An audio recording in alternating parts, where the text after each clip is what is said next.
ദൈവത്തിൻ്റെ പരിശുദ്ധ നാമം മഹത്വപ്പെടുമാറാകട്ടെ. വേദപുസ്തകം ഒരു വർഷം കൊണ്ട് വായിച്ചു തീർക്കുന്ന ശുശ്രൂഷയാണിത്. ഈ ശുശ്രൂഷയിലേക്ക് നിങ്ങളെ യേശുവിൻ്റെ നാമത്തിൽ സ്വാഗതം ചെയ്യുന്നു. നമുക്ക് ഒരുമിച്ച് വായിക്കാം. ഇന്ന് ദിവസം 25 വേദഭാഗത്തിലേക്ക് നമുക്ക് പ്രവേശിക്കാം. പുറപ്പാട് പുസ്തകം 23-ാമത്തെ അധ്യായം. വ്യാജവർത്തമാനം പരത്തരുത്. കള്ളസാക്ഷിയായിരിക്കാൻ ദുഷ്ടനോടുകൂടെ ചേരരുത്. ബഹുജനത്തെ അനുസരിച്ച് ദോഷം ചെയ്യരുത്. ന്യായം മറച്ചുകളവാൻ ബഹുജനപക്ഷം ചേർന്ന് വ്യവഹാരത്തിൽ സാക്ഷ്യം പറയരുത്. ദരിദ്രന്റെ വ്യവഹാരത്തിൽ അവനോട് പക്ഷം കാണിക്കരുത്. നിന്റെ ശത്രുവിൻ്റെ കാളയോ കഴുതയോ വഴിതെറ്റിയതായി കണ്ടാൽ അതിനെ അവൻ്റെ അടുക്കൽ തിരികെ കൊണ്ടുപോകണം. നിന്നെ ദേഷിക്കുന്നവൻ്റെ കഴുത ചുവടിന് കീഴെ കിടക്കുന്നത് കണ്ടാൽ അവനെ വിചാരിച്ച് അതിനെ അഴിച്ചുവിടുവാൻ മടിച്ചാലും അഴിച്ചുവിടുവാൻ അവന് സഹായം ചെയ്യണം. നിങ്ങളുടെ ഇടയിലുള്ള ദരിദ്രന്റെ വ്യവഹാരത്തിൽ അവൻ്റെ ന്യായം മറിച്ചു കളയരുത്. കള്ളക്കാര്യം വിട്ട് അകന്നിരിക്കാം. കുറ്റമില്ലാത്തവനെയും നീതിമാനെയും കൊല്ലരുത്. ഞാൻ ദുഷ്ടനെ നീതീകരിക്കയില്ലല്ലോ. സമ്മാനം കാഴ്ചയുള്ളവരെ കുരുടാക്കുകയും നീതിമാന്മാരുടെ വാക്കുകളെ മറിച്ചുകളയും ചെയ്യുന്നതുകൊണ്ട് നീ സമ്മാനം വാങ്ങരുത്. പരദേശിയെ ഉപദ്രവിക്കരുത്. നിങ്ങൾ മിസ്രയീം ദേശത്ത് പരദേശികളായിരുന്നതുകൊണ്ട് പരദേശിയുടെ അനുഭവം അറിയുന്നുവല്ലോ. 6 സംവത്സരം നിന്റെ നിലം വിതച്ച് വിളവെടുത്തുകൊള്ളുക. 7-ാം സംവത്സരത്തിലോ അത് ഉഴവ് ചെയ്യാതെ വെറുതെ ഇട്ടേക്കാം. നിന്റെ ജനത്തിലെ ദരിദ്രന്മാർ അഹോവൃത്തി കഴിക്കട്ടെ. അവർ ശേഷിപ്പിക്കുന്നത് കാട്ടുമൃഗങ്ങൾ തിന്നട്ടെ. നിന്റെ മുന്തിരിത്തോട്ടവും ഒലിവ് വൃക്ഷവും സംബന്ധിച്ചും അങ്ങനെ തന്നെ ചെയ്യുക. 6 ദിവസം വേല ചെയ്യുക. 7-ാം ദിവസം നിന്റെ കാളയും കഴുതയും വിശ്രമിപ്പാനും നിന്റെ ദാസിയുടെ പുത്രനും പരദേശിയും ആശ്വസിപ്പാനും വേണ്ടി നീ സ്വസ്ഥമായിരിക്കണം. ഞാൻ നിങ്ങളോട് കൽപ്പിച്ച എല്ലാറ്റിലും സൂക്ഷ്മതയോടിരിപ്പിൻ. അന്യദൈവങ്ങളുടെ നാമം കീർത്തിക്കരുത്. അത് നിന്റെ വായിൽ നിന്ന് കേൾക്കുകയുമരുത്. സംവത്സരത്തിൽ 3 പ്രാവശ്യം എനിക്ക് ഉത്സവം ആചരിക്കണം. പുളിപ്പില്ലാത്ത അപ്പത്തിൻ്റെ ഉത്സവം ആചരിക്കണം. ഞാൻ നിന്നോട് കൽപ്പിച്ചതുപോലെ ആബീബ് മാസത്തിൽ നിശ്ചയിച്ച സമയത്ത് 7 ദിവസം പുളിപ്പില്ലാത്ത അപ്പം തിന്നുക. അന്നല്ലോ നീ മിസ്രായീമിൽ നിന്ന് പുറപ്പെട്ടു പോന്നത്. എന്നാൽ വെറും കൈയോടെ നിങ്ങൾ എൻ്റെ മുമ്പാകെ വരരുത്. വയലിൽ വിതച്ച വിതയുടെ ആദ്യ ഫലമെടുക്കുന്ന കൊയ്ത്ത് പെരുന്നാളും ആണ്ടർതിയിൽ വയലിൽ നിന്ന് നിന്റെ വേലയുടെ ഫലം കൂട്ടിത്തീരുമ്പോൾ കായകനി പെരുന്നാളും ആചരിക്കാം. സംവത്സരത്തിൽ 3 പ്രാവശ്യം നിന്റെ ആണുങ്ങളെല്ലാം കർത്താവായ യഹോവയുടെ മുമ്പാകെ വരണം. എൻ്റെ യാഗരക്തം പുളിപ്പുള്ള അപ്പത്തോടുകൂടെ അർപ്പിക്കരുത്. എൻ്റെ യാഗമേധസ് ഉഷകാലം വരെ ഇരിക്കുകയുമരുത്. നിന്റെ ഭൂമിയുടെ ആദ്യ വിളവുകളിലെ പ്രഥമഫലം നിന്റെ ദൈവമായ യഹോവയുടെ ആലയത്തിൽ കൊണ്ടുവരണം. ആട്ടിൻകുട്ടിയെ തള്ളയുടെ പാലിൽ പാകം ചെയ്യരുത്. ഇതാ, വഴിയിൽ നിന്നെ കാക്കേണ്ടതിനും ഞാൻ നിയമിച്ചിരിക്കുന്ന സ്ഥലത്തേക്ക് നിന്നെ കൊണ്ടുപോകേണ്ടതിനും ഞാനൊരു ദൂതനെ നിന്റെ മുമ്പിൽ അയക്കുന്നു. നീ അവനെ ശ്രദ്ധിച്ച് അവൻ്റെ വാക്ക് കേൾക്കണം. അവനോട് വിഘടിക്കരുത്. അവൻ നിങ്ങളുടെ അതിക്രമങ്ങളെ ക്ഷമിക്കയില്ല. എൻ്റെ നാമം അവനിലുണ്ട്. എന്നാൽ നീ അവൻ്റെ വാക്ക് ശ്രദ്ധയോടെ കേട്ട് ഞാൻ കൽപ്പിക്കുന്നതൊക്കെയും ചെയ്താൽ നിന്നെ പകയ്ക്കുന്നവരെ ഞാൻ പകയ്ക്കും, നിന്നെ ഞെരുക്കുന്നവരെ ഞാൻ ഞെരുക്കും. എൻ്റെ ദൂതൻ നിനക്ക് മുമ്പായി നടന്ന് നിന്നെ അമോര്യർ, ഹിത്യർ, പെരിസ്യർ, കനാന്യർ, ഹിവ്യർ, യെബൂസ്യർ എന്നിവരുടെ ദേശത്തേക്ക് കൊണ്ടുപോകും. അവരെ ഞാൻ നിർമൂലമാക്കും. അവരുടെ ദേവന്മാരെ നമസ്കരിക്കരുത്, അവയെ സേവിക്കരുത്. അവരുടെ പ്രവൃത്തികൾ പോലെ പ്രവർത്തിക്കരുത്. അവരെ അശേഷം നശിപ്പിച്ച് അവരുടെ വിഗ്രഹങ്ങളെ തകർത്തു കളയണം. നിങ്ങളുടെ ദൈവമായ യഹോവയെ തന്നെ സേവിപ്പീൻ. എന്നാൽ അവൻ നിന്റെ അപ്പത്തെയും വെള്ളത്തെയും അനുഗ്രഹിക്കും. ഞാൻ രോഗങ്ങളെ നിന്റെ നടുവിൽ നിന്ന് അകറ്റിക്കളയും. ഗർഭം അലസുന്നവളും മച്ചിയും നിന്റെ ദേശത്ത് ഉണ്ടാകയില്ല. നിന്റെ ആയുഷ്കാലം ഞാൻ പൂർത്തിയാക്കും. എൻ്റെ ഭീതിയെ ഞാൻ നിന്റെ മുമ്പിൽ അയച്ച് നീ ചെല്ലുന്നിടത്തുള്ള ജാതികളെയൊക്കെയും അമ്പരപ്പിക്കുകയും നിന്റെ സകല ശത്രുക്കളെയും നിന്റെ മുമ്പിൽ നിന്ന് ഓടിക്കുകയും ചെയ്യും. നിന്റെ മുമ്പിൽ നിന്ന് ഹിവ്യനെയും കനാന്യനെയും ഹിത്തിനെയും ഓടിച്ചു കളവാൻ ഞാൻ നിനക്ക് മുമ്പായി കടന്നലിനെ അയക്കും. ദേശം ശൂന്യമാകാതെയും കാട്ടുമൃഗം നിനക്ക് ബാധയായി പെരുകാതെയും ഇരിപ്പാൻ ഞാൻ അവരെ ഒരു സംവത്സരത്തിനകത്ത് നിന്റെ മുമ്പിൽ നിന്ന് ഓടിച്ചു കളയുകയില്ല. നീ സന്താന സമ്പന്നനായി ദേശം അടക്കുന്നതുവരെ ഞാൻ അവരെ കുറേശ്ശെ കുറേശ്ശെ നിന്റെ മുമ്പിൽ നിന്ന് ഓടിച്ചു കളയും.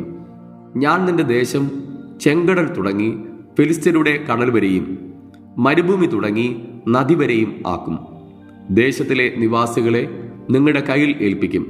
നീ അവരെ നിന്റെ മുമ്പിൽ നിന്ന് ഓടിച്ചു കളയണം. അവരോട് എങ്കിലും അവിടെ ദേവന്മാരോടെങ്കിലും നീ ഉടമ്പടി ചെയ്യരുത്. നീ എന്നോട് പാപം ചെയ്യുവാൻ അവർ ഹേതുവായി തീരാതിരിക്കേണ്ടതിന് അവർ നിന്റെ ദേശത്ത് വസിക്കരുത്. നീ അവരുടെ ദേവന്മാരെ സേവിച്ചാൽ അത് നിനക്ക് കെണിയായിത്തീരും. പുറപ്പാട് 24-ാമത്തെ അധ്യായം. അവൻ പിന്നെയും മോശയോട്, നീയും അഹരോനും നാദാബും അബീഹൂവും ഇസ്രായേൽ മൂപ്പന്മാരിൽ 70 പേരും യഹോവയുടെ അടുക്കൽ കയറി വന്ന് ദൂരത്ത് നിന്ന് നമസ്കരിപ്പീൻ. മോശെ മാത്രം യഹോവയ്ക്ക് അടുത്തു വരട്ടെ, അവർ അടുത്തു വരരുത്. ജനം അവനോടുകൂടെ കയറി വരികയും അരുത് എന്ന് കൽപ്പിച്ചു. എന്നാറെ മോശെ വന്നു യഹോവയുടെ വചനങ്ങളും ന്യായങ്ങളും എല്ലാം ജനത്തെ അറിയിച്ചു. യഹോവ കൽപ്പിച്ച സകല കാര്യങ്ങളും ഞങ്ങൾ ചെയ്യുമെന്ന് ജനമൊക്കെയും ഏക ശബ്ദത്തോടെ ഉത്തരം പറഞ്ഞു. മോശെ യഹോവയുടെ വചനങ്ങളൊക്കെയും എഴുതി അതികാലത്ത് എഴുന്നേറ്റ് പർവ്വതത്തിൻ്റെ അടിവാരത്ത് ഒരു യാഗപീഠവും ഇസ്രായേലിൻ്റെ 12 ഗോത്രങ്ങളുടെ സംഖ്യയ്ക്കൊത്തവണ്ണം 12 തൂണും പണിതു. പിന്നെ അവൻ ഇസ്രായേൽ മക്കളിൽ ചില ബാല്യക്കാരെ അയച്ചു. അവർ ഹോമയാഗങ്ങളെ കഴിച്ച് യഹോവയ്ക്ക് സമാധാന യാഗങ്ങളായി കാളകളെയും അർപ്പിച്ചു. മോശെ രക്തത്തിൽ പാതിയെടുത്ത് പാത്രങ്ങളിൽ ഒഴിച്ചു.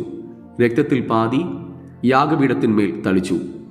അവൻ നിയമപുസ്തകം എടുത്ത് ജനം കേൾക്കെ വായിച്ചു. യഹോവ കൽപ്പിച്ചതൊക്കെയും ഞങ്ങൾ അനുസരിച്ച് നടക്കുമെന്ന് അവർ പറഞ്ഞു. അപ്പോൾ മോശെ രക്തമെടുത്തു ജനത്തിന്മേൽ തളിച്ചു. ഈ സകല വചനങ്ങളും ആധാരമാക്കി യഹോവ നിങ്ങളോട് ചെയ്തിരിക്കുന്ന നിയമത്തിൻ്റെ രക്തം ഇതാ എന്ന് പറഞ്ഞു. അനന്തരം മോശയും അഹരോനും നാദാബും അബീഹൂവും ഇസ്രായേൽ മൂപ്പന്മാരിൽ 70 പേരോടും കൂടെ കയറി ചെന്നു. അവർ ഇസ്രായേലിൻ്റെ ദൈവത്തെ കണ്ടു. അവൻ്റെ പാദങ്ങൾക്ക് കീഴെ നീലക്കല്ല് പടുത്ത തളം പോലെയും ആകാശത്തിൻ്റെ സ്വച്ഛത പോലെയും ആയിരുന്നു. ഇസ്രായേൽ മക്കളുടെ പ്രമാണികൾക്ക് തൃക്കയ്യാൽ ഒന്നും ഭവിച്ചില്ല. അവർ ദൈവത്തെ കണ്ട് ഭക്ഷണ പാനീയങ്ങൾ കഴിച്ചു. പിന്നെ യഹോവ മോശയോട്, നീ എൻ്റെ അടുക്കൽ പർവ്വതത്തിൽ കയറി വന്ന് അവിടെ ഇരിക്കുക. ഞാൻ നിനക്ക് കൽപ്പലകകളും നീ അവരെ ഉപദേശിക്കേണ്ടതിന് ഞാൻ എഴുതിയ ന്യായപ്രമാണവും കൽപ്പനകളും തരുമെന്ന് അരുളി ചെയ്തു.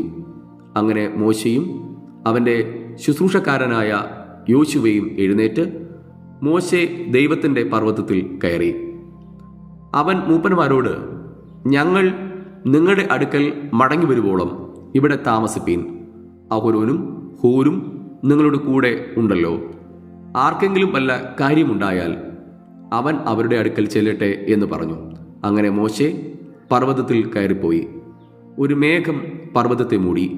യഹോവയുടെ തേജസ്സും സീനായി പർവ്വതത്തിൽ ആവസിച്ചു. മേഘം 6 ദിവസം അതിനെ മൂടിയിരുന്നു. അവൻ 7-ാം ദിവസം മേഘത്തിൻ്റെ നടുവിൽ നിന്ന് മോശയെ വിളിച്ചു. യഹോവയുടെ തേജസ്സിൻ്റെ കാഴ്ച പർവ്വതത്തിൻ്റെ മുകളിൽ കത്തുന്ന തീ പോലെ ഇസ്രായേൽ മക്കൾക്ക് തോന്നി. മോശെയോ മേഘത്തിൻ്റെ നടുവിൽ പർവ്വതത്തിൽ കയറി. മോശെ 40 പകലും 40 രാവും പർവ്വതത്തിൽ ആയിരുന്നു. പുറപ്പാട് പുസ്തകം 25-ാമത്തെ അധ്യായം. യഹോവ മോശയോട് കൽപ്പിച്ചത് എന്തെന്നാൽ, എനിക്ക് വഴിപാട് കൊണ്ടുവരുവാൻ ഇസ്രായേൽ മക്കളോട് പറക. നല്ല മനസ്സോടെ തരുന്ന ഏവനോടും നിങ്ങൾ എനിക്ക് വേണ്ടി വഴിപാട് വാങ്ങേണം. അവരോട് വാങ്ങേണ്ടുന്ന വഴിപാടോ പൊന്ന്, വെള്ളി, താമ്രം, നീലനൂൽ, ധൂമ്രനൂൽ, ചുവപ്പുനൂൽ, പഞ്ഞിനൂൽ, കോലാട്ടുരോമം, ചുവപ്പിച്ച ആട്ടുംകൊറ്റന്തോൽ, തകശുതോൽ, ഖദിരമരം, വിളക്കിന് എണ്ണ, അഭിഷേക തൈലത്തിനും പരിമള ധൂപത്തിനും സുഗന്ധവർഗം, ഏഫോദിനും മാർപതക്കത്തിനും പതിപ്പാൻ ഗോമേദക കല്ല്, രത്നങ്ങൾ എന്നിവ തന്നെ. ഞാൻ അവരുടെ നടുവിൽ വസിപ്പാൻ അവർ എനിക്ക് ഒരു വിശുദ്ധ മന്ദിരം ഉണ്ടാക്കണം. തിരുനിവാസവും അതിൻ്റെ ഉപകരണങ്ങളും ഞാൻ കാണിക്കുന്ന മാതൃക പ്രകാരമൊക്കെയും തന്നെ ഉണ്ടാക്കണം. ഖദിരമരം കൊണ്ട് ഒരു പെട്ടകമുണ്ടാക്കണം.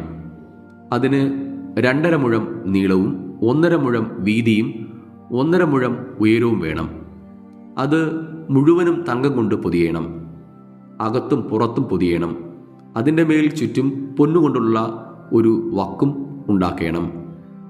അതിന് 4 പൊൻവളയം വാർപ്പിച്ച് 4 കാലിലും ഇപ്പുറത്ത് 2 വളയവും അപ്പുറത്ത് 2 വളയവുമായി തറയ്ക്കണം. ഖദിരമരം കൊണ്ട് തണ്ടുകൾ ഉണ്ടാക്കി പൊന്നുകൊണ്ട് പൊതിയണം. തണ്ടുകളാൽ പെട്ടകം ചുമക്കേണ്ടതിന് പെട്ടകത്തിൻ്റെ പാർശ്വങ്ങളിലുള്ള വളയങ്ങളിൽ അവ ചെലുത്തേണം. തണ്ടുകൾ പെട്ടകത്തിൻ്റെ വളയങ്ങളിൽ ഇരിക്കണം. അവയെ അതിൽ നിന്ന് ഊരരുത്. ഞാൻ തരുവാനിരിക്കുന്ന സാക്ഷ്യം പെട്ടകത്തിൽ വയ്ക്കണം.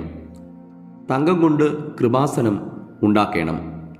അതിൻ്റെ നീളം 2.5 മുഴവും വീതി 1.5 മുഴവും ആയിരിക്കണം.